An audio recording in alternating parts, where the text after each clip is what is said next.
Welcome to వైజెట్ tech బండి friends. ఇంకా ఎవరైనా మన ఛానల్ని సబ్స్క్రైబ్ చేయకుండా చూస్తే ఫ్రెండ్స్ సబ్స్క్రైబ్ చేయండి. అలాగే మన ఛానల్ నుంచి అమెజాన్లో ఐటీ బేసిక్ ఉపయోగపడే బుక్ ఒకటి ఆబ్జెక్టివ్ ప్లస్ థియరీ కలిపిన బుక్ అండి. అది ఎక్స్క్లూజివ్గా అమెజాన్లో దొరుకుతుంది. మీరు కావాలంటే అక్కడ నుంచి పర్చేజ్ చేసుకోవచ్చు. బుక్ తాలూకు లింక్ కింద ఇవ్వడం జరుగుతుందండి. ఫ్రెండ్స్, ఈరోజు ఈ వీడియోలో మనం ఆల్రెడీ జేఎల్ఎం ఆస్పిరెంట్స్కి అలాగే ఏఎల్పి వాళ్ళు కూడా రాస్తున్నారండి ఎగ్జామ్, తెలిసింది. సో వాళ్ళకి సంబంధించి ఒక 50 క్వశ్చన్స్ అనేవి 50 క్వశ్చన్స్ అనేవి యూట్యూబ్లో అప్లోడ్ చేయడం జరిగింది. ఎగ్జామ్ రాశారు, చాలామంది పేపర్ ఎక్స్ప్లెనేషన్ అడుగుతున్నారండి. సో నేను ఈ వీడియోలో పేపర్ ఎక్స్ప్లెయిన్ చేయడానికి ట్రై చేస్తాను. సో జాగ్రత్తగా క్వశ్చన్ వింటూ మీరు పక్కన సొల్యూషన్ నోట్ చేసుకోండి. ఫస్ట్ క్వశ్చన్ చూడండి. ఇది ఓన్లీ ఎలక్ట్రికల్ క్వశ్చన్స్ అండి. మొత్తం క్వశ్చన్స్ 50 క్వశ్చన్స్ ఉంటాయి. 50 కూడా ఎలక్ట్రికల్ క్వశ్చన్స్ అనమాట. ఫస్ట్ క్వశ్చన్ చూడండి. Alternating current cannot be measured by DC ammeter. Alternating కరెంటును డీసీ యామ్మీటర్తో కొలవలేము, ఎందుకు కొలవలేము అని అడిగారండి. ఏం లేదండి, మనకి డీసీ యామ్మీటర్ ఏం చేస్తుందంటే యావరేజ్ కరెంట్ని మనకి రీడ్ చేస్తుందండి. డీసీ యామ్మీటర్ ఏం చేస్తుంది, యావరేజ్ కరెంట్ని రీడ్ చేస్తుంది. అయితే ఒక ఆల్టర్నేటింగ్ కరెంట్కి ఏమవుతుందండి, average positive half cycle equal negative half cycle అవుతుంది కాబట్టి యావరేజ్ జీరో అయిపోతుంది. సో యావరేజ్ జీరో అయిపోతుంది కాబట్టి యామ్మీటర్ అనేది డీసీ యామ్మీటర్ అనేది ఏసీని మెజర్ చేయలేదు. So option A is right answer అనమాట ఫస్ట్ క్వశ్చన్కి. నెక్స్ట్ రెండో క్వశ్చన్ చూడండి. The peak value of an AC is 2√2 ఇచ్చారు. It's RMS value. చూడండి, ఏసీ అని ఇచ్చారు, పీక్ వాల్యూ ఇచ్చారండి. మనకి ఏం కావాలి, మనకి ఆర్ఎంఎస్ వాల్యూ కావాలి అని మనకి అడగడం జరిగింది. సో పీక్ వాల్యూ అంటే అర్థం ఏంటండి, maximum value IM is equal to 2√2 ఇచ్చారు. సో మనకి ఏసీకి ఆర్ఎంఎస్ వాల్యూ మనకు తెలుసు, IRMS is equal to maximum value divided by √2 కదండి. సో మ్యాక్సిమం వాల్యూ ఎంత ఉంది, 2√2 ఉంది. సో డివైడెడ్ బై √2 క్యాన్సిల్ అయిపోతే మిగిలింది 2. So option 2 B is right answer. చాలామంది చూడండి ఫ్రెండ్స్, ఇక్కడ 2 ఉండగానే ఆన్సర్ 2 వచ్చింది కదా, ఇక్కడ ఆప్షన్ కూడా 2లో ఉంది కూడా సరిపోయింది. ఒక్కొక్కసారి 3లో ఉంటుంది, కానీ గబుక్కని ఏం చేస్తారంటే 2లో ఆప్షన్ 2కి వెళ్ళిపోతారు. అంటే ఏబిసిడి అని ఇస్తే పర్లేదు, అక్కడ ఫస్ట్ ఆప్షను సెకండ్ ఆప్షన్ అని ఇచ్చారనుకోండి, థర్డ్ ఆప్షను ఫోర్త్ ఆప్షన్ అని ఇచ్చి ఫర్ ఎగ్జాంపుల్ 3లో 2 యామ్స్ ఇచ్చారు. మనకి ఇక్కడ ఎప్పుడైతే 2 వచ్చిందో 2కి పెట్టేస్తారు కంగారులో. అలాంటి మిస్టేక్లు మటుకు చేయకండి, ఎందుకంటే ఇక్కడ మీరు కరెక్ట్గా ఆన్సర్ చేసినా ఇక్కడ ఆప్షన్ రాంగ్ పెడితే మటుకు చాలా బాధాకరమైన విషయం. ఎందుకంటే ఆన్సర్ వచ్చి కూడా మీరు ఆప్షన్లో తప్పు పెట్టేస్తారు. ఓకే, అదే తెలుగులో కూడా క్వశ్చన్ ఇవ్వడం జరిగిందండి. ఏసీ యొక్క గరిష్ట విలువ 2√2 అయితే దాని ఆర్ఎంఎస్ విలువ ఎలా ఉంటుందని అడిగి సేమ్ క్వశ్చన్. నెక్స్ట్ మూడో క్వశ్చన్ చూడండి. ఈయన ఏసీ వోల్టేజ్ ఇచ్చారు, V = Vm sin ωt అనేది ఏసీ వోల్టేజ్ ఒక కెపాసిటీకి అప్లై చేస్తే drives A current in the capacitor I. అంటే ఒక కెపాసిటర్ తీసుకున్నారు, ఒక కెపాసిటర్కి వర్తించే AC voltage V = Vm sin ωt. So కెపాసిటర్లో కరెంట్ ఎలాగెళ్తుంది, సో మనకు ఆల్రెడీ మనం వీడియో కోర్సులో ఉందండి. ఏసీ త్రూ రెసిస్టర్ ఉంది, ఇండక్టర్ ఉంది, కెపాసిటర్ ఉంది. ఇక్కడ వీళ్ళు అడిగింది ఏంటంటే కెపాసిటర్ మీద అడిగారు అనమాట. సో కెపాసిటర్ మీద అడిగారు కాబట్టి ఏసీ అన్నది కెపాసిటర్కి ఇస్తే ఎలాగుంటుంది. సో ఇలా ఉంది కదండి, ఇది ఏసీ వోల్టేజ్ కెపాసిటర్కి ఇచ్చారు. కెపాసిటర్కి ఇచ్చినప్పుడు ఏమవుతుందండి, కరెంట్ ఐ అన్నది వోల్టేజ్కి లీడింగ్లో ఉంటుంది. ఇక్కడ V = Vm sin ωt అని ఇచ్చారు కదా, sin ωt. ఏసీ ఎప్పుడైతే ఇచ్చామో కరెంట్ అనేది ఏమవుతుందంటే ఐఎం sin ωt ప్లస్ 90 డిగ్రీస్తో లీడింగ్లో ఉంటుందండి. అదే ఇండక్టర్ అయితే కనుక -90. ఇక్కడ మీరు చూడండి, Vm sin ωt రిఫరెన్స్ 0 వోల్టేజ్కి ఇచ్చారు కాబట్టి రిఫరెన్స్ చూడండి, ఇక్కడ రిఫరెన్స్ 0 డిగ్రీ వోల్టేజ్ కాదు, reference Vm sin ωt 0 degree దగ్గర ఉన్నట్టు అర్థం. సో Vm ఇక్కడ ఉంది అంటే ఐఎం ఎలా ఉంటుందంటే ఖచ్చితంగా 90 డిగ్రీస్ లీడింగ్లో ఎలా ఉంటుంది. సో ఈ రెండింటి మధ్య యాంగిల్ ఎంత, 90 degrees. So I = Im sin ωt plus 90 ఉంటుంది. So I = Im sin ωt π/2 అంటే ప్లస్ 90. సో మూడోది option D is right answer. Friends చూడండి, మీరు ఎగ్జామ్ రాసిన తర్వాతే ఈ వీడియో చూడండి. కొంతమంది ఏంటంటే ఎగ్జామ్ రాయకుండానే సొల్యూషన్స్ చూసుకుంటూ వెళ్ళిపోతున్నారు. సో మీరు చూస్తే ఏమవుతుందంటే ఎగ్జామ్లో చేయలేరండి. మీరు ఒక్కసారి ప్రాక్టీస్ చేస్తేనే మీరు చేయగలుగుతారు, చూస్తే రాదు. Okay, next So the value of current in an AC circuit is I is equal to 2 cos omega t plus theta. The value of I RMS. ఇక్కడ మీకు ఆల్రెడీ ఫస్ట్ ప్రాబ్లంలో చెప్పాను. సో ఈ ప్రాబ్లం మీకు హోంవర్క్. ఫస్ట్ ప్రాబ్లం మీకు చెప్పాను IRMS is equal to IM by root 2. ఇది ఎలాగుందండి? I is equal to IM sin omega t or cos omega t ఏదైనా ఇవ్వచ్చు. So I is equal to IM రూపంలో ఉంది. ఇక్కడ కనుక మీరు చూస్తే IM is equal to ఎంత ఉంది? 2 ఉంది. సో RMS వాల్యూ ఎంత అని అడిగారు. సో మీరే నాకు దీనికి ఆన్సర్ కింద మెన్షన్ చేయండి. IRMS is equal to IM by root 2 చెప్పేస్తూ ఉన్నాను. ఇంకెందుకు IRMS is equal to IM by root 2. IM is equal to 2 వచ్చింది కాబట్టి IRMS అంటే 2 by root 2. Sorry 2 by root 2. IRMS అంటే IM by root 2 కాబట్టి 2 by root 2. ఇక్కడ 2 by root 2 ఎక్కడ లేదు. సో దీన్ని మళ్ళీ ఎగైన్ మనం మార్చాలి. 2ని ఏం చేశారంటే ఇంటూ రూట్ 2 చేస్తాను బై రూట్ 2 ఇంటూ రూట్ అంటే 2 కాబట్టి ఇలా మార్చుకోవచ్చు. రూట్ క్యాన్సిల్ అయిపోతే మిగిలింది మనకు రూట్ 2. సో 4వది option A is right answer. Okay friends కొద్దిగా ఫాస్ట్గా చెప్తానండి, ఎక్కువ క్వశ్చన్ ఉన్నాయి కాబట్టి దీన్ని నేను మ్యాక్సిమం 2 పార్ట్ల కింద డివైడ్ చేయడానికి ట్రై చేస్తాను. Next A DC voltmeter is capable of measuring maximum 300 volt. అంటే ఒక DC వోల్ట్మీటర్ ఉంది 300 వోల్ట్ మెజర్ చేస్తుందంట. If it is used to measure the voltage across a device operating at 220 volt AC supply. అంటే ఒక DC voltmeter ఉంది, అది 300 volt వరకు measure చేయగలదు. దాన్ని తీసుకెళ్ళి 220 వోల్ట్స్ AC సప్లైకి కనెక్ట్ చేశారంట. అప్పుడు అది ఎంత రీడ్ చేస్తుంది? చాలామంది డైరెక్ట్గా 300 వోల్ట్స్ కాబట్టి 300 వోల్ట్స్ పెట్టేస్తారు. చాలా రాంగ్ అండి. ఇక్కడ చూడండి, తెలుగులో కూడా ఇచ్చాను, తెలుగులో మీరు చదువుకోండి ఫ్రెండ్స్, ఎందుకంటే మళ్ళీ నేను తెలుగులో కూడా చదివితే వీడియో లెంత్ పెరుగుతుంది. సో ఇది DC వోల్ట్మీటర్ ఎప్పుడైతే AC కనెక్ట్ చేస్తామో ఏం రీడ్ చేస్తుంది అంటే 0 రీడ్ చేస్తుంది. ముందు ఒక ప్రాబ్లంలో చెప్పాను already. Next AC power is expressed. AC power దేంట్లో ఎక్స్ప్రెస్ చేస్తారు? ఇక్కడ చూడండి, Iకి Rకి ఇచ్చారు కాబట్టి Iకి Rకి ఇచ్చారు మనకి. సో పవర్ అంటే ఏంటంటే P is equal to VI cos phi. ఏసీలో VI cos phi. So VI మనకు IRలో కావాలి, VI ఇచ్చారు కానీ మనకి IRలో కావాలి. సో V ఈజ్ ఈక్వల్ మళ్ళీ అగైన్ IR కాబట్టి I² ఇంటూ R వస్తుంది. అయితే ఇక్కడ cos phi అన్నది ఒకటి ఉంది కదండి. సో అప్పుడు ఏం చేస్తారంటే ఏసీలో power P is equal to ఏమవుతుందంటే యాక్చువల్గా P is equal to VRMS into IRMS into cos phi. అంటే RMSలో మెజర్ చేస్తారు. సో VRMS అంటే again VM by root 2 into IRMS అంటే IM బై రూట్ 2. సో మనకి ఇక్కడ ఇచ్చింది IM, మనకి చూడండి ఇక్కడ IMలో కావాలి ఆన్సర్, కానీ ఇక్కడ power P is equal to VRMS into IRMS into cos phi. కానీ మనకు కావాల్సింది ఏంటి? IMలో కావాలి కాబట్టి నేను ఏం చేశానంటే దీన్ని VRMS IRMS cos phi అని VM by root 2 IM by root 2 అని తీసుకున్నాను. So VM by root 2 IM by root 2 అంటే 2 రూట్ 2 మనకి మల్టిప్లై చేస్తే 1 బై రూట్ 2 వస్తుంది. అగైన్ మళ్ళీ VM అంటే IM ఇంటూ RM, ఎందుకంటే IM RMలో మనకు ఆన్సర్ కావాలి. So into IM. సో ఇక్కడ మీరు సాల్వ్ చేస్తే IM² ఇంటూ RM బై 2 వచ్చింది. So IM² into RM by 2 ఎక్కడుందండి? IM² into R by 2. So option B is right answer. ఈ విధంగా చేయాలండి. ఏసీ పవర్ గురించి కూడా మన ఛానల్లో ఒక వీడియో ఉంది, జాగ్రత్తగా చూడండి. Next, if an alternating current is X represented by, friends నేను తెలుగులో కోసం చదవట్లేదు, మీరే చదువుకోండి. I is equal to 10 sin omega t where t in seconds then it's frequency. చూడండి ఫ్రెండ్స్, ఇలా ఇచ్చినప్పుడు మనకి జనరల్గా బేసిక్ ఏంటంటే ఆల్టర్నేటింగ్కి V is equal to VM sin omega t, అలాగే I is equal to IM sin omega t. చూడండి దీన్ని కంపేర్ చేయండి. సో I ప్లేస్లో I ఉంది, IM ప్లేస్లో 10 ఉంది, సైన్ ప్లేస్లో సైన్ ఉంది, T ప్లేస్లో T ఉంది, ఒమేగా ప్లేస్లో ఎంత ఉందండి? 314 ఉంది. సో మనకు ఫ్రీక్వెన్సీ అడిగారు. So omega is equal to ఎంత? 314. ఒమేగా అంటే ఏంటండి? 2πf is equal to 314. So F is equal to 314/2π. దీన్ని సాల్వ్ చేస్తే మనకి ఎంత వస్తుందంటే 50 వస్తుంది అనమాట. ఫ్రెండ్స్ 314 అని ఇవ్వగానే మీకు గుర్తు రావాల్సింది 50 Hz. ఇది మైండ్లోకి వచ్చేయాలండి. దీన్ని సాల్వ్ చేయండి మీరు, మ్యాథమెటికల్ క్యాలిక్యులేషన్ ఈజీయే. 314/2 ఇంటూ 22/7, 7 ఇటు వెళ్ళిపోతే ఇటు 7 పైకి వెళ్ళిపోద్ది. దీన్ని మీరు సాల్వ్ చేస్తే మనకి 50 Hz అనే ఆన్సర్ వస్తుందండి. ఓకే.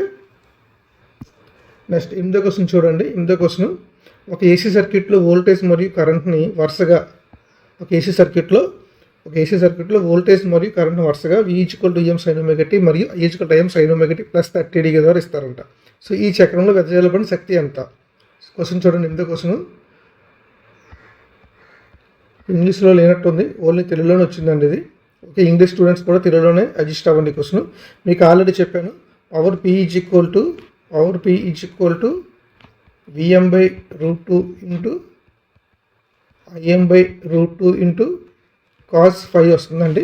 ఇక్కడ ఆల్రెడీ cos phi ఇచ్చారు, ఎందుకంటే Vకి Iకి మధ్యలో యాంగిలే ఇదనమాట. సో VM మనకు తెలుసు 100/√2 ఇంటూ IM ఎంత 100. ఇది ఏసీ పవర్కి ఫార్ములా అండి. √2 ఇంటూ ఇది ఎంత అండి 5/3 అంటే 60. cos 60 ఎంత వస్తుందండి? cos 60 sin 30 కాబట్టి sin 30 అంటే 1/2. ఇది మీరు చూస్తే 100 ఇంటూ 100 బై. సో ఇక్కడ జాగ్రత్తగా క్వశ్చన్ చదవండి friends. I=100 sin ωt plus 5/3 milli amps అండి. చాలామంది ఈ మిల్లీని వదిలేస్తారు. సో ఇలా చేసేస్తాం కంగారు. ఇలా చేస్తే ఇక్కడ మనకు ఆన్సర్ అనేది కనబడదు. ఇన్ కేసు దీనికి కూడా ఈ సొల్యూషన్కి ఆన్సర్ ఎంత వస్తుందో అది ఇచ్చారనుకోండి, టిక్ పెట్టేస్తాం మనం. ఇక్కడ అలా ఇవ్వలేదు. సో ఇక్కడ ఏంటంటే మిల్లీ కాబట్టి కరెంట్ని మిల్లీలో తీసుకోవాలి. మిల్లీ అంటే 10⁻³ సో దీన్ని నేను ఏం చేశానంటే 1/1000 తీసుకున్నాను ఈజీగా ఉండడం కోసం. సో ఇక్కడ మనకి ఏమవుతుందండి 100 ఇంటూ 100 డివైడెడ్ బై √2 ఇంటూ √2 అంటే 2, అగైన్ 2 ఇంటూ 2 అంటే 4 ఇంటూ 1/1000. ఇది ఎందుకంటే కరెంట్ మిల్లీ యాంప్స్లో ఉంది. సో 1 2 3 జీరోస్ పోయింది. 10/4 అంటే ఎంత అండి 2.5. Answer C is right answer friends. In case మనకి ఎగ్జామ్లో 2500 ఇచ్చాడు అనుకోండి, 2500 ఇస్తే ఇక్కడ మీరు మిల్లీ మర్చిపోతే ఆన్సర్ వస్తుంది అన్నమాట. సో జాగ్రత్తగా క్యాలిక్యులేట్ చేయండి. 9వ క్వశ్చన్ చూడండి. The average power supply to an inductor over 1 complete alternating cycle అంటే ఒక పూర్తి ఆల్టర్నేటింగ్ కరెంట్ సైకిల్లో ఇండక్టర్ సరఫరా చేయబడిన సగటు పవర్. ఫ్రెండ్స్ ఎప్పుడు కూడా ప్యూర్ ఇండక్టర్ గురించి మాట్లాడతారు జనరల్గా. డిఫాల్ట్ ఏమి ఇవ్వకపోతే ప్యూర్ ఇండక్టర్లో పవర్ కన్జంప్షన్ 0, ప్యూర్ కెపాసిటర్లో power consumption 0. So option A is right answer. Friends 10వ క్వశ్చన్ చూడండి. RMS value of current 50 Hz AC circuit 6 amps అంటే సగటు వాల్యూ ఎంత అండి? ప్రవాహం యొక్క ఏసీ 6 amps ఇచ్చారు. సో యావరేజ్ వాల్యూ ఎంత అండి? Average value of AC current. Friends AC current average value అంటే ఎంత వస్తుందండి? 0. అంటే ఒక పాజిటివ్ హాఫ్ సైకిల్, ఒక నెగిటివ్ హాఫ్ సైకిల్ ఓవరాల్గా 0 అయిపోతుంది. So option D is right answer. చూడండి ఫ్రెండ్స్, ముందు ఒకసారి క్వశ్చన్ మటుకు మీరు ఎగ్జామ్ రాసినప్పుడు 1కి 2 సార్లు క్వశ్చన్ చాలా జాగ్రత్తగా చదవండి, ఎందుకంటే క్వశ్చన్లోనే మ్యాక్సిమం ఆన్సర్ దాగుంటుంది. నెక్స్ట్ 11వ క్వశ్చన్ చూడండి. The unit of reactive power. Friends మీకు ఆల్రెడీ రీసెంట్గానే నేను ఒక యూట్యూబ్ షార్ట్ అప్లోడ్ చేయడం జరుగుతుంది, చూడండి. Active power or true power ఏదన్నా ఒకటండి. దానికి ఏంటంటే యూనిట్స్ వాట్ ఆర్ కిలోవాట్ అని ఇస్తారు, లేదా మెగావాట్ అని కూడా ఇస్తారు. మూడిటికి సేమ్ అండి. నెక్స్ట్ రియాక్టివ్ పవర్ అంటే VARలో ఉంటుంది. సో దీని ఆన్సర్ మన బుక్లో కూడా ఉంటుందండి. సో కిలోలు ఇచ్చారు VAR మనకు మెయిన్. ఇక్కడ K ఉందా M ఉందా అనేది మనకు అనవసరం. So option A is right answer. Next 12వ క్వశ్చన్ చూడండి. 12వ question. A voltage 100 volt is apply to ఇంపిడెన్స్కి 100 volt అప్లై చేశారు 3+J4 ఇంపిడెన్స్కి. What are the values of active power, reactive power and volt times? అంటే ఏం లేదండి, యాక్టివ్ పవర్ అంటే KW అడిగారు, రియాక్టివ్ పవర్ అంటే VAR అడిగారు, టోటల్ పవర్ అంటే స్క్వేర్ రూట్ ఆఫ్ ఈ రెండింటికి చేస్తే మనకి టోటల్ పవర్ అనేది వచ్చేస్తుంది. ఇది ఎలా చేస్తారు?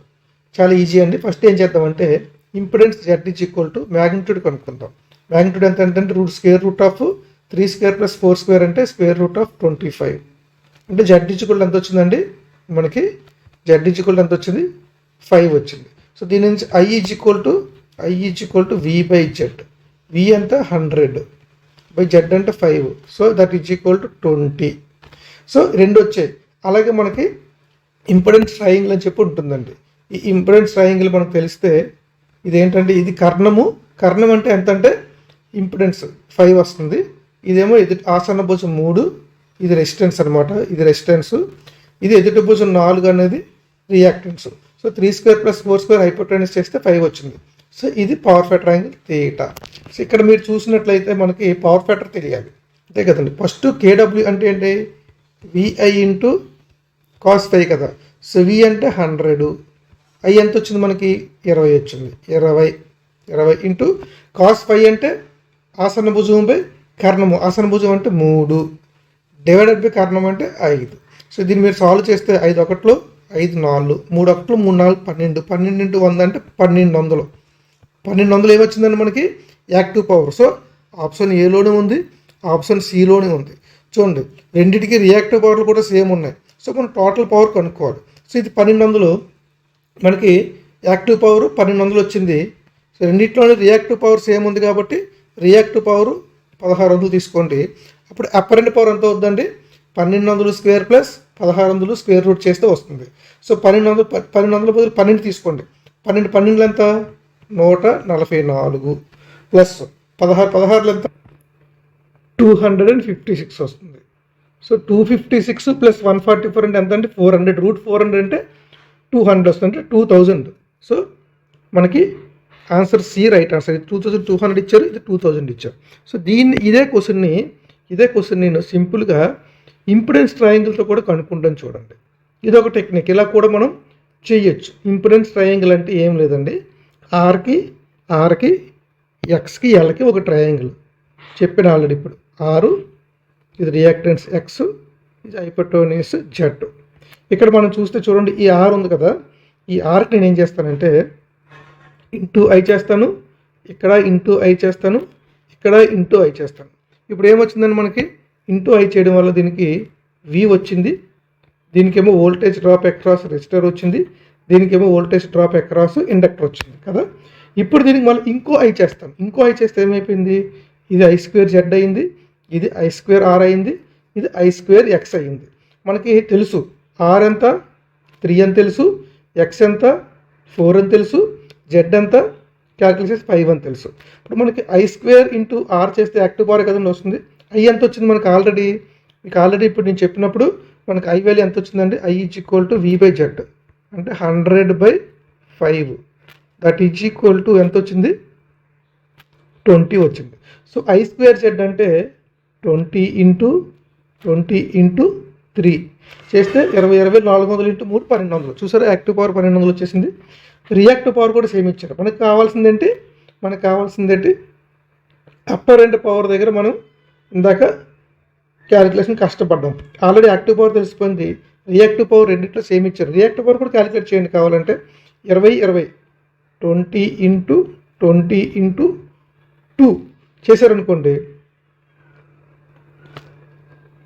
సారీ 4 కదా, రియాక్టెన్స్ 4 కదండి, ఇది I² 2 కాదు 4. 20 ఇంటూ 2 చేస్తే ఎంత వచ్చిందని మనకి 1600 వచ్చేసింది. సో 1200 1600. ఇక్కడ కూడా సేమ్ అలాగే 20 ఇంటూ 5 చేయండి, 20 ఇంటూ 20 400, 400 ఇంటూ 5 అంటే 2000. ఇలా కూడా మీరు చేయొచ్చు. యూజింగ్ ఇంపిడెన్స్ ట్రయాంగిల్తో కూడా మనం చేయొచ్చు. ఓకే, ఇది కొద్దిగా టఫ్ క్వశ్చనే, ఇటువంటిది ఇవ్వకూడదని కోరుకుందాం. ఒకవేళ ఇచ్చిన మీరు ఈ వీడియో ఎవరైతే చూసారో వాళ్ళు ఈజీగా చేయగలగాలంటే. నెక్స్ట్ ఫ్రెండ్స్ 13వ క్వశ్చన్ చూడండి. 13వ క్వశ్చన్ మనకి చాలా ఈజీ, చిన్న టిపికల్గా ఇచ్చాడు. సోర్స్ వోల్టేజ్ Vs అనేది 200 cos ω2 అన్నది delivers power to a load at power factor 0.8 lag, the reactive power 300 VAR. అంటే ఏం లేదండి, ఒక సోర్స్ ఉంది, దాని వోల్టేజ్ ఇచ్చారు, అది 0.8 లాగ్ పవర్ ఫ్యాక్టర్ దగ్గర లోడ్కి శక్తిని అందిస్తుందంట. సో రియాక్టివ్ పవర్ 300 ఇస్తే యాక్టివ్ పవర్ ఎంత? సో మనకి యాక్టివ్ పవర్ ఫార్ములా ఏంటండి, active power = VI cos 5, reactive power = VI sin 5. అలాగే ఇక్కడ మీరు ఒకటి తెలుసుకోవాలి, cos 5 = 0.8 అయితే sin 5 ఎంత అవుద్దంటే 0.6 అవుద్దండి. ఇది కూడా ఎలాగ వస్తుందంటే sin² θ + cos² θ = 1 కాబట్టి, సో దీంట్లో మీరు సబ్స్టిట్యూట్ చేస్తే మనకి ఇది 0.6 వస్తుంది. సో మనకి VI తెలీదు, మనకి ఇచ్చిందంటే VI sin 5 ఇచ్చారు. VI sin 5 అంటే రియాక్టివ్ పవర్ ఎంత ఇచ్చారంటే 300 ఇచ్చారు. సో దీని నుంచి విఐ రావాలంటే డివైడెడ్ బై sin phi చేశారనుకోండి, డివైడెడ్ బై 0.6 చేస్తే మనకి ఇదేమొచ్చిందండి, ఇది విఐ వచ్చింది. ఇదేంటి, విఐ వచ్చింది. ఇప్పుడు మనకు కావాల్సింది విఐ కాస్ ఫై కాబట్టి దీనికి ఇంటూ కాస్ ఫై అంటే 0.8 చేస్తే మనకు ఆన్సర్ వచ్చేస్తుంది. చాలా సింపుల్. 300 divided by 0.6 into 0.8. దీన్ని అగైన్ సాల్వ్ చేస్తే ఏమొస్తుంది, 300 ఇంటూ 8/6. 6 ఒకట్లు 6 50. 8 ఇంటూ 50 అంటే 400. So option C is right answer. ఈ విధంగా చేయాలండి ఇటువంటి ప్రాబ్లం. 14 క్వశ్చన్ చూడండి. The power factor angle of a purely inductive circuit. చాలా ఇంపార్టెంట్ అండి. 90 degrees. Purely inductive, purely capacitive 90, purely resistive 0 అనమాట. 15 క్వశ్చన్ చూడండి. The form factor of AC wave form is defined by. Form factor అంటే ఏంటి, RMS value to the average value. Form factor అంటే RMS value by average value. దీన్ని RMS value to average value అని కూడా అంటారు. So RMS value to average value, option A is right answer. Next 16 question చూడండి.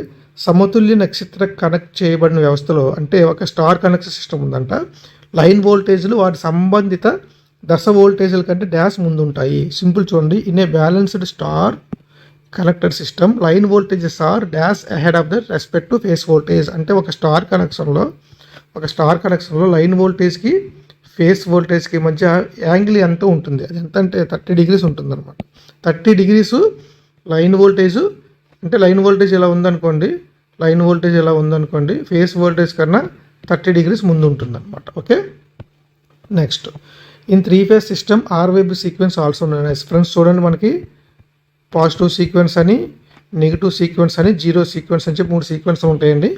Positive సీక్వెన్స్ని RYB అంటారు, negative సీక్వెన్స్ని reverse RYB అంటే పాజిటివ్, ఆర్బి అంటే నెగిటివ్. జీరో సీక్వెన్స్ అంటే మూడింటి మధ్య కూడా యాంగిల్ 0 degree ఉంటుందండి. 3 ఒకటే ఫేస్ మీద ఉంటాయి అనమాట. సో పాజిటివ్ సీక్వెన్స్ అంటారు. 18 క్వశ్చన్ చూడండి. The circuit is set to be in resonance if the current is dash with the applied voltage. Friends, అది సిరీస్ రెజొనెన్స్ అయినా ప్యారలల్ రెజొనెన్స్ అయినా, ఎట్ రెజొనెన్స్ దగ్గర సర్క్యూట్ అనేది ప్యూర్ రెసిస్టివ్లా బిహేవ్ చేస్తుంది. Circuit అన్నది pure resistive, అది series అన్న parallel అన్నా. ఓకే. ప్యూర్ రెసిస్టివ్ అంటే ఏంటి, unity power factor, voltage current in ఫేస్లో ఉంటాయి. So option A is right answer. 19 question చూడండి. At resonance frequency the voltage across capacitor is dash the voltage across inductor. Friends, at resonance frequency దగ్గర voltage across capacitor is equal to voltage across inductor ఉంటుంది. Okay, equal to. 19ది answer D. ఇలాంటి straight క్వశ్చన్లు కూడా ఉన్నాయండి, కానీ చాలామందికి 20-25 మార్కులు వచ్చాయి అంటున్నారు. టఫ్ క్వశ్చన్స్ మహా అయితే ఒక 10 క్వశ్చన్స్ ఉన్నాయన్నమాట. అంటే మీరు థియరీ కూడా సరిగ్గా చదవట్లేదు అని అర్థమవుతుంది. ఫ్రెండ్స్ థియరీ బాగా చదవండి. థియరీ బాగా చదివితేనే మనం ఈజీగా ఆన్సర్ చేయగలుగుతామండి. థియరీ రావాలని, మెయిన్ థియరీ వస్తేనే కదా ప్రాబ్లం వస్తుంది. చాలామంది ప్రాబ్లమ్స్ చెప్పండి సార్ అని పర్సనల్ నెంబర్స్కి మెసేజ్లు గట్రా తెగ చేస్తున్నారు. కానీ ముందు థియరీ నేర్చుకోండి. థియరీ నేర్చుకుంటేనే, ఇప్పుడు 50 క్వశ్చన్లో నేను ఆల్మోస్ట్ 70% థియరీ ఇచ్చాను, అయినా కానీ చాలామంది చేయలేకపోతున్నారు. Next, at XL equal to XC. Next question చూడండి. At XL equal to XC in series resonance circuit the impedance is. ఇందాక క్వశ్చన్ తిప్పి అడిగారండి. రెజొనెన్స్ కండిషన్ ద్వారా సర్క్యూట్ అనేది ప్యూర్ రెసిస్టివ్ అని మీకు ఇప్పుడే చెప్పాను కదా. So XL equal to XC అంటేనే రెజొనెన్స్ కండిషన్లో సర్క్యూట్ ఎలా బిహేవ్ చేస్తుంది, ప్యూర్ రెసిస్టివ్ కింద బిహేవ్ చేస్తుంది. Next what would be the value of impedance of a parallel resonance circuit at and resonance condition. చూడండి, ఇంపిడెన్స్లో మనకి ప్యారలల్ రెజొనెన్స్ అంటే ఏంటి, 3 ప్యారలల్లో ఉంటాయి. CL are. సో ప్యారలల్లో ఉన్నప్పుడు ఈ 2 సేమ్ అయిపోతున్నాయి. అంటే ఏమైపోతుందండి, ప్యారలల్లో ఉన్నప్పుడు మనకి ఎక్కువ ఉంటే, బ్రాంచ్లు ఎక్కువ ఉన్నాయి అనుకోండి, నెట్ రెసిస్టెన్స్ తక్కువ వస్తుంది. ఇక్కడ ఎప్పుడైతే నెట్ రెసిస్టెన్స్ తగ్గిపోతుందో టోటల్ ఇంపిడెన్స్ వాల్యూ ఏమైపోతుంది, పెరిగిపోతుంది. అలాగే రెసిస్టెన్స్ అన్నది రెసిస్టివ్ సర్క్యూట్కి ఉంటుంది కాబట్టి సర్క్యూట్ అన్నది రెసిస్టివ్ సర్క్యూట్కి ఉంటుంది. So okay, Z is equal to R అని మనకు తెలుసు. అయితే ఈ ఆర్ అన్నది మ్యాక్సిమం ఉంటుందా, మినిమం ఉంటుందా? సో ఈ ఆర్కి ఎల్ సి 2 ఉన్నప్పుడు 3 ప్యారల్లో ఉంటే నెట్ రెసిస్టెన్స్ ఎంత ఉంటుంది, తక్కువ ఉంటుంది. ప్యారలల్లో నెట్ రెసిస్టెన్స్ తగ్గిపోతుంది. ఈ 2 తగ్గిపోయినాయి అంటే రెసిస్టెన్స్ అనేది పెరిగిపోతుంది. సో రెసిస్టివ్ ఉంటుంది, అలాగే మ్యాక్సిమం ఉంటుంది. ప్యారలల్లో ఇంపిడెన్స్ అన్నది మ్యాక్సిమం ఉంటుంది. అదే సిరీస్లో మీరు చూసుకున్నట్లయితే మినిమం ఉంటుంది. ఇది కూడా స్టాండర్డ్ క్వశ్చన్ అండి. ఈ క్వశ్చన్ కూడా మనకి స్టాండర్డ్ క్వశ్చన్. నెక్స్ట్ ఆల్సోలో ఇవ్వడం జరిగింది. 22వ క్వశ్చన్ చూడండి. Series RLC circuit that is operating above the resonant frequency. అంటే రెజొనెన్స్ ఫ్రీక్వెన్సీ కన్నా F0 కన్నా ముందు, ఇది F0కి వెనకాల, F0 కన్నా ముందు ఆపరేట్ అవుతే కరెంట్ ఎలాగ ఉండదు చూడండి. F0 దగ్గర అయితే రెండు సేమ్ ఫేస్లో, అంటే రెండు రెజొనెన్స్ ఫ్రీక్వెన్సీ దగ్గర ప్యూర్ రెసిస్టివ్ సర్క్యూట్ కాబట్టి రెండు సేమ్ ఫేస్లో ఉంటాయి. చాలామంది ఏంటంటే క్వశ్చన్ అర్థమైపోతే ఇన్ ఫేస్ పెట్టేస్తారు, ఆన్సర్ రాంగ్ అయిపోద్ది. అబోవ్ అన్నారండి. సో సిరీస్లో మనకి సిరీస్లోని అప్ టు రెజొనెన్స్ వరకు కూడా కెపాసిటెన్స్ డామినేషన్ ఉంటుంది. రెజొనెన్స్ తర్వాత ఇండక్టెన్స్ డామినేషన్ ఉంటుందండి. సో సిరీస్కి వచ్చేసరికి ఇది గుర్తుపెట్టుకుంటే దీనికి ఆపోజిట్లో ప్యారలల్ ఉంటుంది. ప్యారలల్లో అప్ టు రెజొనెన్స్ వరకు ఇండక్టివ్ డామినెన్స్ ఉంటుంది, రెజొనెన్స్ తర్వాత కెపాసిటివ్ డామినెన్స్ ఉంటుంది. కానీ ఇక్కడ మనకి ఏమడిగారు, ఆర్ఎల్సి సిరీస్ అడిగారు కాబట్టి, సో అబోవ్ రెజొనెన్స్ ఉన్నప్పుడు, రెజొనెన్స్ కన్నా ఎక్కువ ఫ్రీక్వెన్సీ ఆపరేట్ అవుతున్నప్పుడు ఇండక్టివ్ డామినెన్స్ ఉంది కాబట్టి ఇండక్టివ్లో ఏమైపోద్దండి, current lags the applied voltage. చాలా చాలా ఇంపార్టెంట్ అండి. ఇటువంటి క్వశ్చన్ చాలామంది ఆన్సర్ పెట్టేస్తారు క్వశ్చన్ చదవకపోతే. Next, how does the series resonance circuit behave under resonance condition. Friends చూడండి, సిరీస్ సర్క్యూట్ రెజొనెన్స్ కండిషన్లో వోల్టేజ్ అనేది యాంప్లిఫికేషన్ అవుతుంది. అలాగే ప్యారలల్లో ఏమవుతుందంటే కరెంట్ అనేది యాంప్లిఫికేషన్ అవుతుంది. ఓకే, ఇది స్టాండర్డ్ క్వశ్చన్. వోల్టేజ్ యాంప్లిఫైర్ కింద మనకి పనిచేస్తుంది. అంటే సప్లై వోల్టేజ్ కన్నా ఇండక్టర్కి కెపాసిటీకి మధ్య ఉన్న వోల్టేజ్ ఎక్కువ వస్తుంది అనమాట. అదే మనకి రెజొనెన్స్ కండిషన్ తాలూకా గమ్మత్తు. నెక్స్ట్ 24 చూడండి. 24 the current lead supply voltage if series resonance circuit exhibit its operation dash the resonance frequency. చూడండి, చాలా జాగ్రత్తగా చూడండి. Current leads the supply voltage. ఇందా మనం చెప్పుకున్నాం, రెజొనెన్స్ ఫ్రీక్వెన్సీ అబోవ్ ఉన్నప్పుడు ఏమైందండి, కరెంట్ ల్యాగ్ సప్లై వోల్టేజ్. ఇక్కడ ఏమన్నారు, current leads the supply voltage if series resonance circuit exhibit its operation. అంటే సిరీస్ రెజొనెన్స్ సర్క్యూట్ దాని ఆపరేషన్ ప్రదర్శిస్తే current lead supply voltage dash resonance frequency. అంటే ఏం లేదు, చూడండి, ఈ క్వశ్చన్ తెలుగులో ట్రాన్స్లేట్ చేయడంలో మీకు అర్థమవట్లేదండి. ఈ ట్రూ ట్రాన్స్లేషన్లో కొన్ని ఇబ్బందులు ఉంటాయి, కానీ చాలామంది తెలుగులో అడుగుతున్నారు కాబట్టి తెలుగులో పెట్టడం జరుగుతుంది. ఇక్కడ ఏమడిగారు, కరెంట్ లీడ్స్ అంటే బిలో రెజొనెన్స్ ఫ్రీక్వెన్సీ దగ్గర బిలో రెజొనెన్స్. ఇది ఇక్కడేమో ఇండక్టెన్స్ డామినేషన్ చెప్పాను, ఇక్కడ కెపాసిటెన్స్ డామినేషన్ చెప్పాను. ఫ్రెండ్స్, ఇవన్నీ లింక్డ్ క్వశ్చన్స్ అండి. పేపర్ కూడా ఆ విధంగా తయారు చేస్తాము మీకు ఈజీగా అర్థం అవ్వాలని.